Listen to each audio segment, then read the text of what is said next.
if you're anything like me, who feels like their voice doesn't flow as they would like, if you are a coach for business owners, a second language speaker, like myself, that 99 times out of 100 stutters, okay, today's a good day, yet have all these degrees and certifications and still not have that flow, I feel like you have those speaking problems and you can't get your thoughts together. You don't feel like your words, people can't understand what you're trying to say. You ask yourself over and over, how can I clarify this? How can I make this easier for my clients or for people, for my audience to understand? How can I find the words to use to easily be understood? Or you're simply just trying to be a coach or a consultant or a speaker and you just can't find the words, okay? You're trying to find a way to help your clients more in a more efficient, structured, high-leveled way. Keep watching because I'm going to teach you. I'm going to teach you as a Hispanic Latina second language speaker that stutters, that speaks Spanish almost, I want to say 80-90% of the time, and like 10-20% of the time English, which is only my husband and some clients. How I coach my clients, how I get the message out there, how I structure my business, how I get my point across, how I get my clients to levels, okay? How I efficiently get them to where they want to be, okay? Keep watching, keep listening, okay? Episode 59, here we go.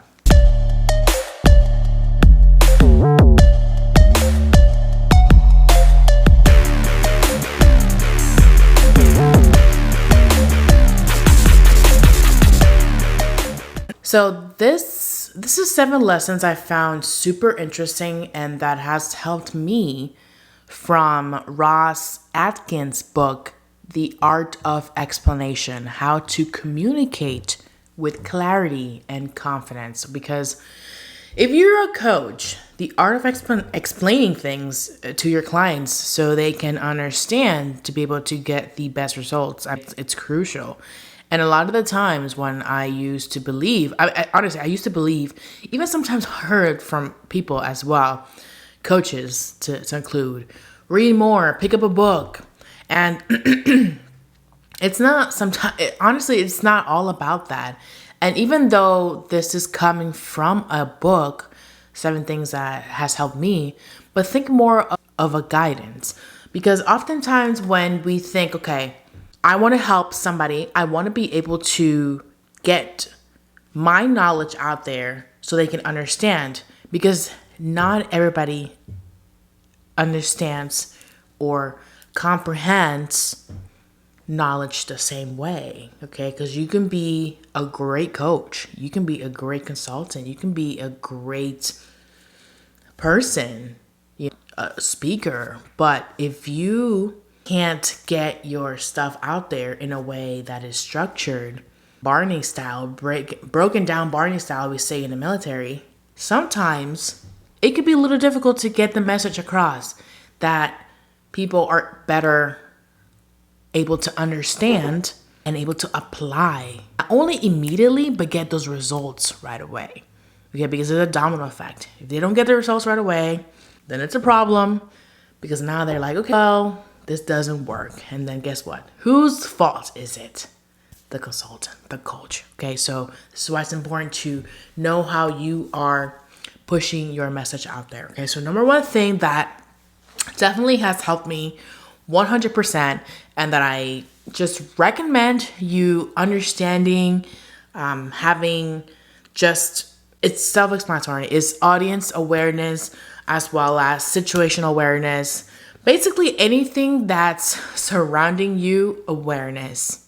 All right. And so going a little deeper with that is understanding your audience is key to crafting an effective explanation. So you have to understand who your audience is. You can't just be like, this certain demographic is going to be the same as this. So Let's say you are speaking to a group of people at a workshop. What is this workshop about? What is this workshop for? Who is it for? What type of people are there? You have to know these things in order to better effectively get your stuff out there, okay? Because it's not just about their existing knowledge of the topic, but you have to consider their age, you have to consider their background, their expectations, and potential biases. You gotta tailor, you gotta customize your language and the complexity and all of these things that surround your topic to their level. You gotta pique their interest by highlighting why the topic matters to them. Everything's about them, at the end of the day, and it will always be about them. And the knowledge that is preconceived, all those preconceived notions that they might hold, that they might have, and you gotta pique their interest, and you have to continue just putting wood to the fire, okay, because they might hold a stronger foundation for your explanation based on their background.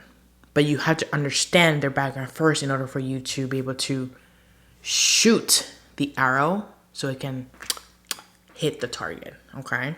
So number 2, information gathering, okay? So don't confuse this as doing research. Information gathering, I'm gonna do research. No. It's just, they're basically two different things. They're the same almost, but two different things, okay? Information gathering, it's not just research, but while research, yes, is crucial for a solid explanation, but go beyond traditional methods. Okay, so consider incorporating your personal experiences, super important, so you can relate to them with topics. Seek insights from experts directly involved and explore opposing viewpoints to build a well-rounded understanding and obviously address potential challenges in your explanation, because there's always going to be challenges. There's always going to be things there's always going to be challenges, always. There's always going to be things that people have issues with, and you have to know their background. You have to know them first in order to address those challenges with explanations.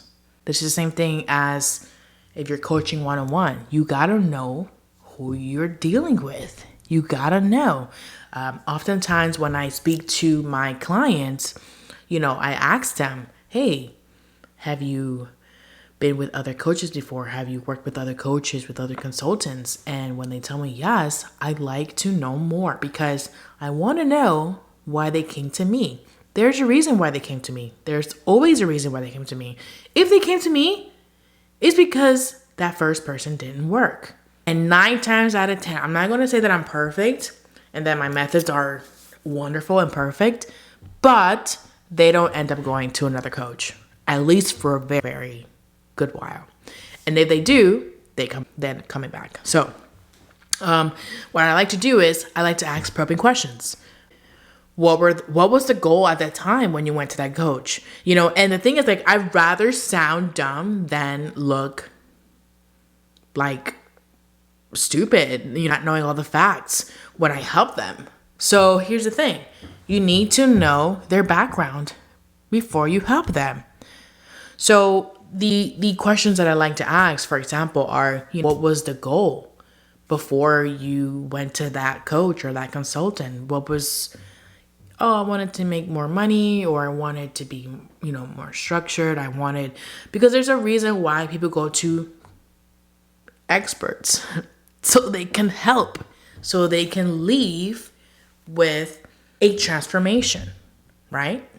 So make sure to, I'm telling you right now, it is so much better, believe it or not, to look and sound dumb or like you're in their business than not know the facts, because knowing the facts, knowing the background is going to help you as their current coach help them in the future.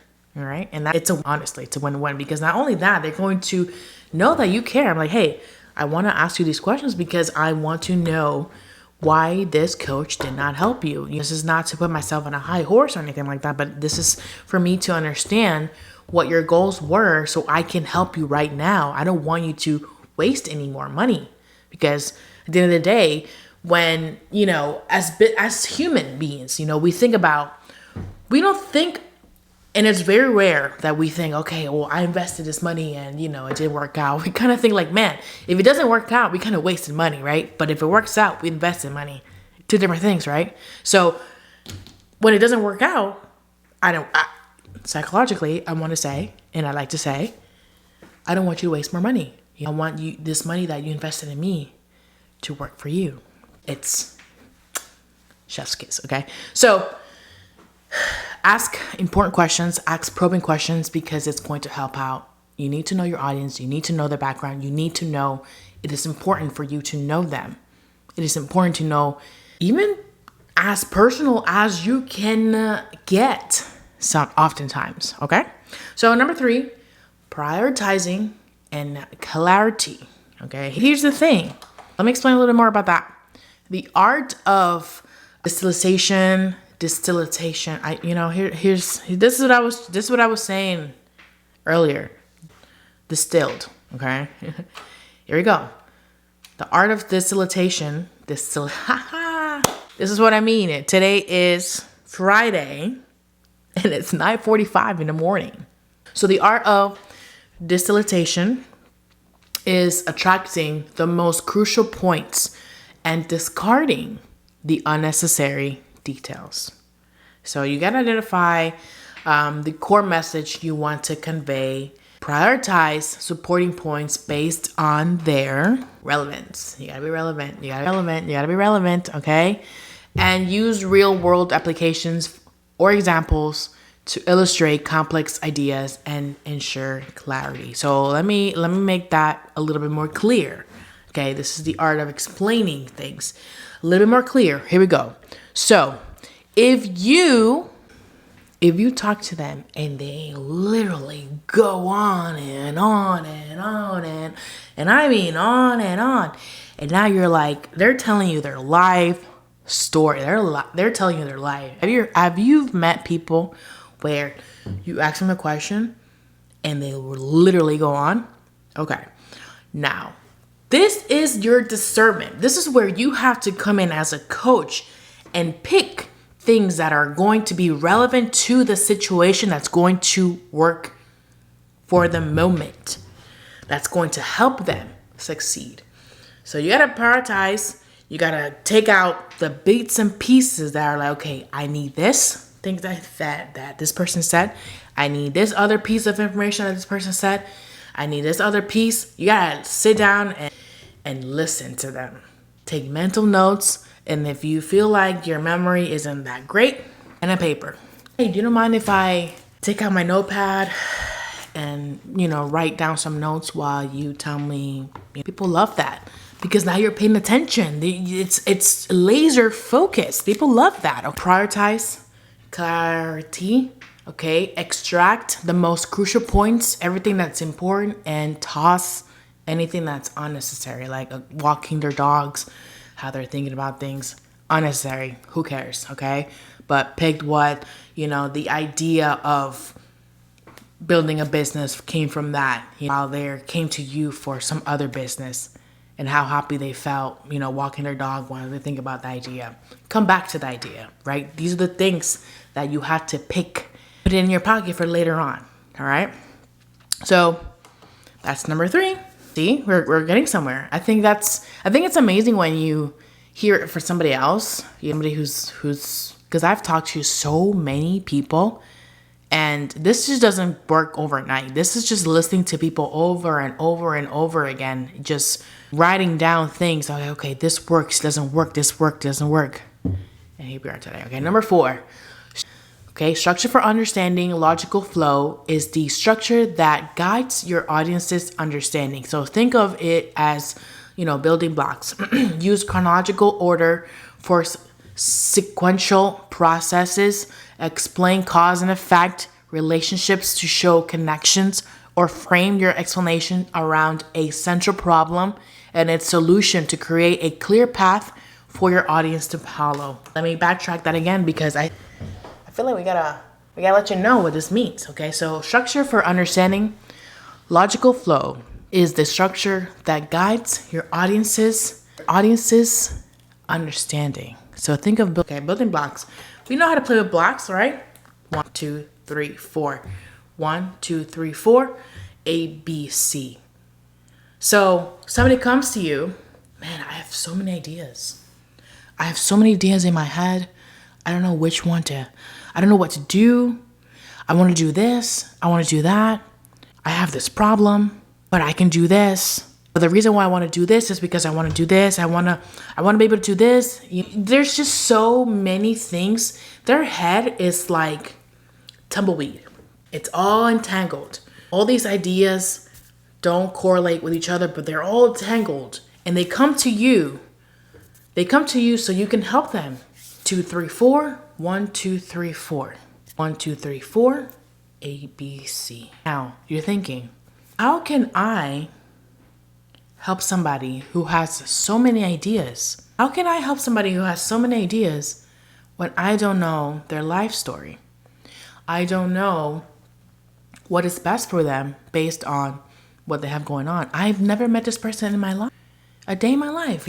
Maybe you know this person for 2 weeks. Maybe you know this person for a week. Maybe you know this person for a day. Maybe you are just in a quote unquote sales call, discovery call, as we like to call it, where they're telling you all these ideas and they want you to help them, and they want you to help them figure out what they can do with all these ideas. How do you do that? How do you just come up with like a business, or how do you come up with a solution to their rattled brain? All right. What I like to do, or what I like to think about, I like to think of realistic. Let's be realistic, okay? Financially, I like to be realistic. Relationship-wise, I like to be realistic. Time-wise, I like to be realistic. Financial, relationship, time. Financial, realistic, time. Okay? When you think of, if somebody comes and tells you, man, I want to open up a shoe store. I don't know. I just said shoe store because anything is possible, right? Honestly, anything is possible. But somebody comes to you and they're like, man, I want to open a shoe store. I want to open a shoe store that has a cleaning area, and I want to open a shoe store that has also a shoe repair and all of this and all these little things. Also like that has a slide for kids and all these things. First of all, I want to say, okay, do you have the finances for it? I don't know. How much money do you have right now for this realistic idea? Because it's realistic. Honestly, shoes. I mean, we wear shoes. Anything's possible. So I say it's realistic, yes. I tell you, okay, I have this much. Okay, well, this is how much you can probably do based on today's economy. This is what you could do. Okay, cool. Maybe let's tone it down a bit. We can probably do this. Okay, how much time you have? What do you do on your outside day to day? Do you work? 9 to 5. Okay. Do you have kids? Okay. Do you have a family? Okay. How much time do you have to invest for this idea? So this is where the probing questions come. These are where important questions. And then you start to kind of bring them down to the real world. And then this is where they say, man, you're right. Because I've seen so many people, on social media or online, that they do this and do that. Well, it's as cliche as it sounds, honestly, because it sounds super cliche. I ain't gonna lie. But you can't compare somebody's chapter 20 with your chapter 1, right? Is that how it goes? I don't know. But you can't compare somebody's who's been doing this for a while or a very long time with literally no other responsibilities outside, right? With you who has responsibilities, be like a family, or maybe like a job, a very demanding job, a very demanding career, or a very demanding whatever the case may be. Okay, so you think about realistic. This is why when I come in, I ask you about everything. I need to know, what are your kids' names? What do they do? What does your family do? And it may seem like, wow, you're into my life, but there's a reason. Because whatever you do in business, if one, your personal life is not in order, and this is just another podcast for another day, this is another conversation for another day, but if it's not in order, it's going to bleed into your business. And once it bleeds into your business, that's where there's problems. There's problems. Okay, that's it. Again, that's another conversation for another day. So that's why everything needs to be in structure, in order for you to be able to succeed, get to the level that you want to be in your business. 1, 2, great, right? But it's important to ask all these questions. Okay, super important. Where was I? But yeah, important. Okay, so building blocks. You need to ask these building block questions. A, B, C, 1, 2, 3. Make sure that you bring them down to earth and asking these probing questions. Hey, you have this idea, great, I love it, but maybe you can add this based on your experiences, based on being realistic, based on how much you care for them, because at the end of the day, you also have to care for your client. Going back, rereading. So think of it as building blocks. Use chronological order for a sequential process. Explain cause and effect, relationships to show connections, or frame your explanation around a central problem and solution. So basically, make sure you let them know cause and effect. Okay, if you do this, this is what's going to happen. If you do this, it was going to happen. This is not for you saying that you know the future, but based on other experiences, past experiences, and common sense, being realistic, this is what's going to happen. Number 5, connecting the dots. Okay, weaving a cohesive narrative. Don't just present facts in isolation. Okay, weave a cohesive narrative by using transitions and clear signposts to guide your audience through the connections being made. Summarize key points regularly to reinforce understanding and show progress throughout your explanation. Basically, if you're explaining something, make sure you re-explain it again, because we forget. As crazy as our attention span is kind of low, we're humans. We have a lot of, as laser focused as we want to be sometimes, we have distractions. And so if you are trying to get your point across, make sure that if you have set a point, let's say you're talking about how the dog finally caught the treat after you repeatedly have thrown the treat and you've taught it how to catch the treat. What have been the steps? Make sure that each step you explain, and the point to get to those steps, make sure to re-explain and re-emphasize and just basically repeat so we can understand and get to the point. Just repeat, re-summarize regularly so we can reinforce, and using also day-to-day examples and things like that. Number 6, consciousness is king. Editing for impact. So a tight and conscious explanation delivers a stronger punch. So remember, a tight and conscious explanation delivers a stronger punch.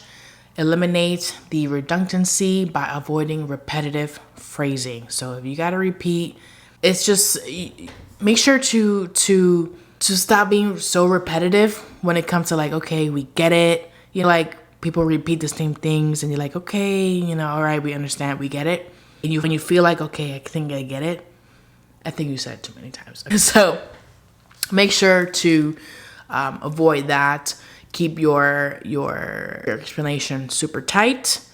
Use active voice for a more impactful message. So confident delivery, one of my favorite things for sure. Confidence in your explanation goes beyond your words. So maintain a good posture, good eye contact to project assurance. This is why I always do video, or I like to do face-to-face a lot, because when we do a lot of phone and a lot of no interaction, sometimes it's difficult to project your message how you want it to be perceived. So a lot of eye contact is super important. Project, it's just assuredness. It's good. It modulates your tone and emphasizes key points to avoid monotony. Okay, super important. And practice your explanation beforehand. If it's super important that you have this client that you're just like, I need to practice this before, practice. I didn't get to where I am by just like one time. I literally had to practice. Okay. So if you want to feel comfortable and you want to feel polished and you feel like, okay, I've had this or I got this, practice is key, okay? So that's all I have for you today. Thank you so much. You can get the book. I think the book is called The Art of Explanation: How to Communicate with Clarity and Confidence. All right, by Ross Atkins. Thank you for watching the Teresa and I'm podcast. Thank you for listening. I will see you next week.